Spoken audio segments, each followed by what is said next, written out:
ఇది చాలా శుభదినం.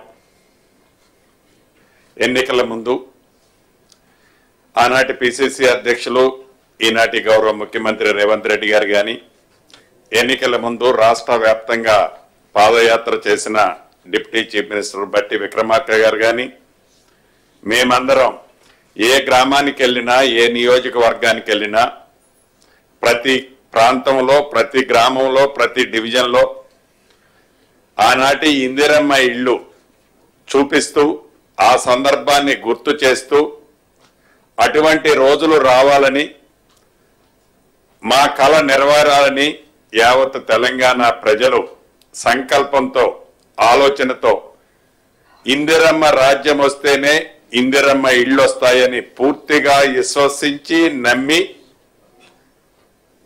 ఇందిరమ్మ రాజ్యాన్ని తెలంగాణ రాష్ట్రంలో తెచ్చుకొని సుమారు 1 సంవత్సరం పూర్తి కాబోతుంది. ఈ సంవత్సర కాలంలో గడిచిన 10 సంవత్సరాలలో ఆనాటి ప్రభుత్వం 2 BHK కార్యక్రమాన్ని చేపట్టి, అంతకుముందు ఇందిరమ్మ ప్రభుత్వంలో దేశంలో ఏ రాష్ట్ర ప్రభుత్వమో కట్టనన్ని ఈనాటి తెలంగాణ రాష్ట్రంలో సుమారు 18,56,000 ఇళ్ళు పూర్తి చేస్తే, ఇప్పటికీ మనం ఏ గ్రామానికి వెళ్ళినా ఆ ఇందిరమ్మ ఇళ్ళు దర్శనమిస్తాయి. ఏ గూడానికి వెళ్ళినా, ఏ తండాలకు వెళ్ళినా, ఎంత మారుమూల అడవిలో ఉన్న ప్రాంతానికి వెళ్ళినా ఇందిరమ్మ ఇళ్ళు దర్శనమిస్తాయి. తెలంగాణ రాష్ట్రం ఏర్పాటు చేసుకున్న 10 సంవత్సరాలలో ఆనాటి ప్రభుత్వం కేవలం 1,52,000 ఇళ్లకి టెండర్ పిలిచి 98,000 ఇళ్లు పూర్తి చేసి, ఇందుట్లో 100% పూర్తయిన ఇల్లు 62,000 ఇళ్లుంటే, ఈ 62,000 ఇళ్లు కేవలం ఆ పార్టీకి సంబంధించిన వారికి, వారి తొత్తులకే ఇచ్చుకొని నిరుపేదలని ఆనాటి ప్రభుత్వం విస్మరించింది. ఈ ఇందిరమ్మ రాజ్యం వచ్చిన తర్వాత గౌరవ ముఖ్యమంత్రి రేవంత్ రెడ్డి గారి నాయకత్వంలోని మన ప్రభుత్వం ఏవైతే అసంపూర్తిగా మిగిలిపోయిన 35,000-36,000 ఇళ్లని పూర్తి చేస్తూ, యుద్ధ ప్రాతిపదిక మీద ఇప్పుడే హైదరాబాద్ కలెక్టరేట్ లో నేను, పొన్నం ప్రభాకర్ గారు, జూబ్లీహిల్స్ కాన్స్టిట్యున్సీ, ముషీరాబాద్ కాన్స్టిట్యున్సీలో 84 ఇళ్లు పట్టాలు ఇచ్చి వచ్చాం, డిస్ట్రిబ్యూట్ చేసి వచ్చాం బెనిఫిషరీస్ కి. వాళ్ళ ఆనందానికి అద్దులు లేవు. అటువంటి సందర్భాన్ని గత ప్రభుత్వం పూర్తిగా విస్మరిస్తే, ఆ అసంపూర్తిగా కట్టిన ఇళ్లను పూర్తి చేస్తూ, టెండర్ స్థాయిలో ఉన్న వాటిని వీలైనంత వరకు కంప్లీట్ చేస్తూ, ఈ ప్రభుత్వం అన్నిటిలోకి వ్యవసాయానికి ఎంత టాప్ ప్రయారిటీ ఇచ్చిందో, యువతకి ఎంత ప్రాధాన్యత ఇచ్చిందో, అదే పద్ధతిలో పేదవాడి చిరకాల కోరిక, చిరు ఆశ, ఒక గూడు, అది ఇందిరమ్మ రాజ్యంతోనే సాధ్యమని మా అందరినీ దీవించిన పేదవాళ్ల కోసం మొదటి విడతగా ఈ రాష్ట్ర ప్రభుత్వం, గౌరవ ముఖ్యమంత్రి రేవంత్ రెడ్డి గారు, ఉప ముఖ్యమంత్రి బట్టి గారు, మా కేబినెట్ సహచరులు, మిగతా ఎమ్మెల్యేలు, ప్రతిపక్షంలో ఉన్న ఎమ్మెల్యేలు సూచనలు కూడా తీసుకొని ప్రతి నియోజకవర్గానికి తక్కువలో తక్కువ మొదటి విడత 3,500 ఇళ్ళు ఇస్తూ, ప్రతి ఇంటికి 5 లక్షల రూపాయలు ఇస్తూ, అది 4 విడతలతో ఇచ్చే కార్యక్రమాన్ని చేపట్టి, తక్కువలో తక్కువ కనీసం 400 చదరపు అడుగుల్లో ఒక టాయిలెట్, ఒక కిచెన్ తో ఇల్లు ఏర్పాటు, వారు సొంతం కట్టుకునే కార్యక్రమానికి ఈనాడు గౌరవ ముఖ్యమంత్రి రేవంత్ రెడ్డి గారి చేతుల మీదుగా ప్రజాపాలనలో లక్షలాది అప్లికేషన్లు వచ్చాయి.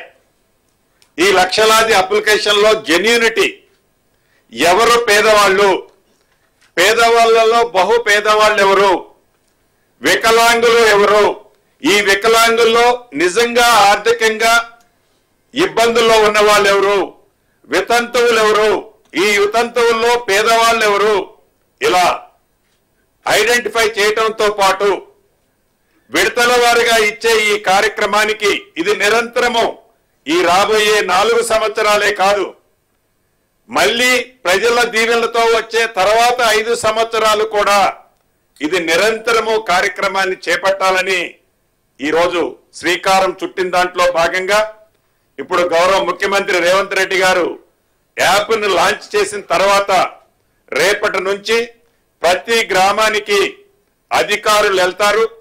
ఇక్కడ ఏ ఒక్క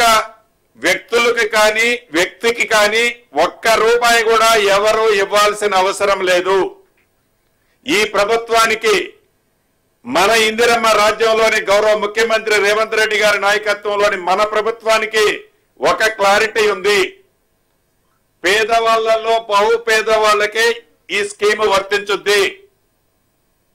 నీదే పార్టీ అని అడగరు, గ్రామానికి వెళ్ళి మీది ఏ కులమని అడగరు, మీది ఏ మతమని అడగరు, భవిష్యత్తులో మీరు కాంగ్రెస్ కి ఓటేస్తారా అని కూడా అడగరు. పేదవాళ్ళు అయి ఉంటే చాలు, ఆ పేదవాళ్ళు అర్హులై ఉంటే చాలు.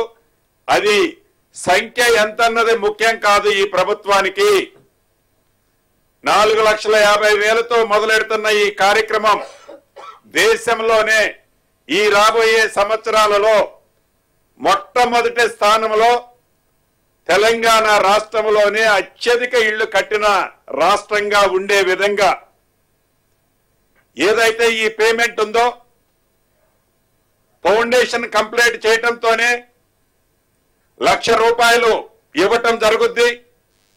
కిట్కీ లెవెల్ కి కట్టడంతోనే ₹1,25,000 ఇవ్వటం జరుగుద్ది. స్లాబ్ వేసిన తర్వాత ₹1,75,000 ఇవ్వటం జరుగుద్ది. పూర్తిగా కంప్లీట్ చేసిన తర్వాత ₹5 లక్షల అంటే మిగిలిన ₹1,00,000 ఇవ్వటం జరుగుద్ది. ఇక్కడ ఏ ఒక్కలకో దయాదాక్షిణ్యాల మీద అవసరం లేదు. నిష్పక్షపాతంగా ప్రతి గ్రామంలో, ప్రతి డివిజన్ లో, ప్రతి వార్డులో చిత్తశుద్ధితో ఈ ప్రభుత్వం ఈ కార్యక్రమాన్ని ఇవ్వాలని అనుకున్నది. అదే విధంగా ఏదైతే కనీసం 400 చదరపు అడుగులని చెప్పాం, దానికి పైన వారి ఆర్థిక స్తోమతను బట్టి ఎవరైనా ఎక్కువ కట్టుకోవాలన్నా అభ్యంతరం లేదు. మొదటి విడత ఇచ్చే ఈ కార్యక్రమంలో ఇళ్ల స్థలాలు ఉన్నవారికే లబ్ధిదారులుగా ఇవ్వాలని, అదే రకంగా పేమెంట్ కూడా గౌరవ ముఖ్యమంత్రి గారు గాని, ఫైనాన్స్ మంత్రి, ఉప ముఖ్యమంత్రి గారు గాని పేమెంట్ గ్రీన్ ఛానల్లో ఏ రకంగానైతే రైతు రుణమాఫీ చేస్తామని చెప్పి గత ప్రభుత్వం ఆర్థిక వ్యవస్థని చిన్నాభిన్నం చేస్తే ధనిక తెలంగాణ రాష్ట్రాన్ని 7,19,000 కోట్ల పైచిలకు అప్పు చేస్తే ఆర్థిక భారం ఉన్న ఏ రకంగా రుణమాఫీ గౌరవ ముఖ్యమంత్రి రేవంత్ రెడ్డి గారి నేతృత్వంలో ఈ ప్రభుత్వం చిత్తశుద్ధితో 21,000 కోట్ల రూపాయల రుణమాఫీ చేయటమే కాకుండా వరి వేస్తే ఉరి అన్న ఆనాటి ప్రభుత్వ ఆలోచనకి భిన్నంగా రైతుల ప్రభుత్వంగా వరి పండిస్తే సన్నవడ్లు పండించిన రైతన్నకి క్వింటాలకి తరుగు లేకుండా క్వింటాలకి 500 బోనస్ ఏ రకంగా ఈ ప్రభుత్వం ఇచ్చిందో అదే పద్ధతిలో